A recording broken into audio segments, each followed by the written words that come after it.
Banyak orang di zaman sekarang ini dan dari dulu, ketika ditimpa kesulitan atau musibah atau kehilangan sesuatu, maka mereka datang kepada paranormal atau dukun atau orang yang mengetahui tentang perkara gaib.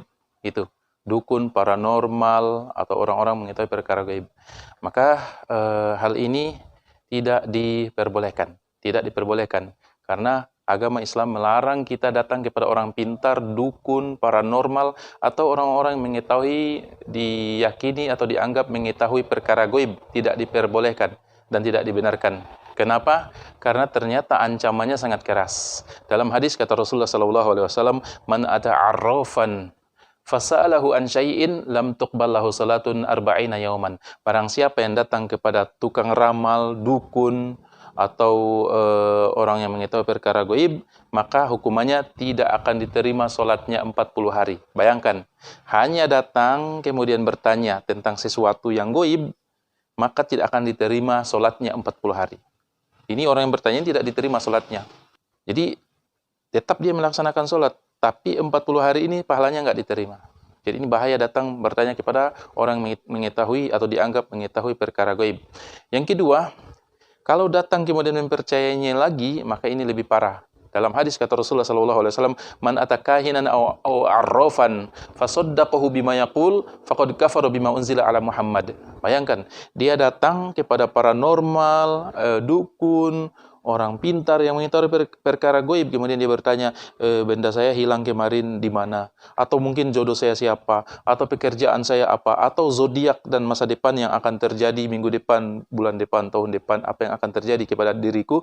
Maka ini menanyakan sesuatu yang gaib, maka ini faqad kafara bima unzila ala Muhammad. Sungguh dia telah kufur terhadap Al-Quran yang diturunkan kepada Nabi Muhammad. Jadi nggak boleh kita mendatangi dukun atau mongontong, mononano, mososia dalam bahasa Mongondo. Yang jelas dia dianggap mengetahui perkara gaib. Nggak boleh kita datangi. Kenapa? Karena ini bertentangan dengan Al-Quran. Al-Quran menyatakan bahwasanya tidak ada mengetahui perkara gaib kecuali Allah. Hanya Allah yang tahu perkara gaib. Perkara yang sudah terjadi, yang kita nggak lihat, hanya Allah yang tahu. Dan apa yang akan terjadi besok, minggu depan, bulan depan, tahun depan, hanya Allah yang tahu. Nggak ada yang tahu sama sekali. Allah berfirman, "Qul la ya'lamu man fis samawati wal ardhil ghaiba illallah." Wahai Muhammad, katakanlah bahwasannya tidak ada penduduk langit dan bumi yang mengetahui perkara gaib kecuali Allah. Nggak ada yang tahu gaib kecuali Allah. Malaikat pun perkara gaib dia nggak tahu. Nggak tahu apalagi orang. Dia orang soleh pun nggak tahu perkara gaib. Hanya Allah di langit dan di bumi, hanya Allah mengetahui perkara gaib. Lantas bagaimana dengan dukun, mongontong, mononano, mososia, orang-orang yang dianggap paranormal mengetahui perkara gaib, maka mereka lebih bohong lagi. Satu kebenaran, 1000 kebohongan. Ini dilarang.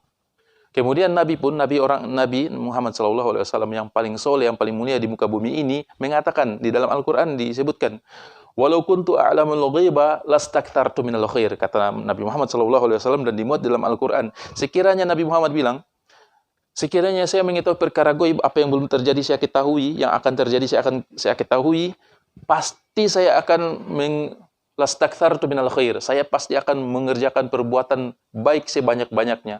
Dan sambungan ayat, "Wa massaniya su," dan saya nggak perlu ditimpa musibah karena saya udah tahu apa yang akan terjadi. Saya nggak perlu ditimpa musibah dan bencana. Tapi buktinya Nabi Muhammad SAW kakinya berdarah dilempar orang-orang Taif. Ketika perang Uhud atau perang-perang lainnya, gigi Rasulullah SAW patah. Nabi Muhammad SAW mengaku nggak mengetahui perkara gaib. Apa yang akan terjadi kepada seseorang? Apa yang akan terjadi kepada orang-orang? Apa yang telah terjadi? Nabi Muhammad nggak tahu. Kecuali ada wahyu yang datang menginformasikan tentang kejadian dahulu, baru Rasulullah SAW menyatakan. Lantas bagaimana dengan paranormal?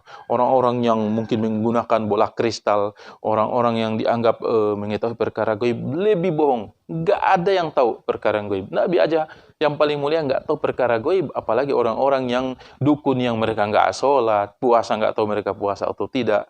Maka jemaah yang dirahmati Allah Subhanahu Wa Taala, ingat bahwasanya dilarang kita mendatangi paranormal, mendatangi dukun, mendatangi orang pintar, dan lain sebagainya yang dianggap mengetahui perkara gaib. Barang kita hilang, handphone kita hilang, sapi kita hilang, datang ke orang yang mengetahui perkara gaib. Kita tanya dukun yang pertama, kata dia ada di Bola Amungondo Selatan. Datang ke dukun yang satu, kata dia barang Anda udah di Bola Amungondo Timur. Datang ke dukun yang satu, kata dia barang Anda udah di Manado. 3 pendapat yang semuanya bohong dan tidak benar. Dan ingat Rasulullah SAW, Al-Quran dan hadis Rasulullah SAW melarang kita mendatangi dukun, paranormal, orang pintar dan orang-orang yang dianggap mengetahui perkara gaib, walaupun dia berkedok ustadz, walaupun dia berkedok kiai, walaupun dia berkedok haji. Kalau dia mengetahui hal-hal yang gaib yang akan terjadi dan yang sudah terjadi, maka ini semuanya kebohongan dan dilarang oleh Allah Subhanahu wa taala dan Rasul-Nya. Dan yang terakhir, ketika kita bertemu dengan orang-orang seperti ini, maka harus kita mengingkari dan mendustakan apa yang dia katakan. Ada terkadang orang melihat nasib di tangan kita. Nasib kita apa? Jodoh kita siapa? Bagaimana masa depan kita dengan melalui tangan? Maka semuanya ini bohong dan tidak ada dalam Al-Quran dan hadis yang menunjukkan bahwa nasib seseorang ada di tangan. Harus kita dustakan, harus kita ingkari pernyataan mereka. Kemudian yang ketiga, jika kita sudah pernah terlanjur mendatangi dukun, paranormal, orang pintar dan lain sebagainya, maka hendaknya kita bertobat kepada Allah Subhanahu wa taala, karena sekali lagi Al-Quran bilang tidak ada mengetahui perkara gaib kecuali Allah. Maka orang-orang dukun seperti ini lebih-lebih lagi tidak mengetahui perkara gaib. Harus kita bertobat dan memohon ampun kepada Allah Subhanahu wa taala, dan Allah Maha penerima taubat. Dan semoga Allah Subhanahu wa taala kumpulkan kita di surga Allah Subhanahu wa taala dalam keadaan meninggal bertauhid kepada Allah Subhanahu wa taala. Barakallahu fikum.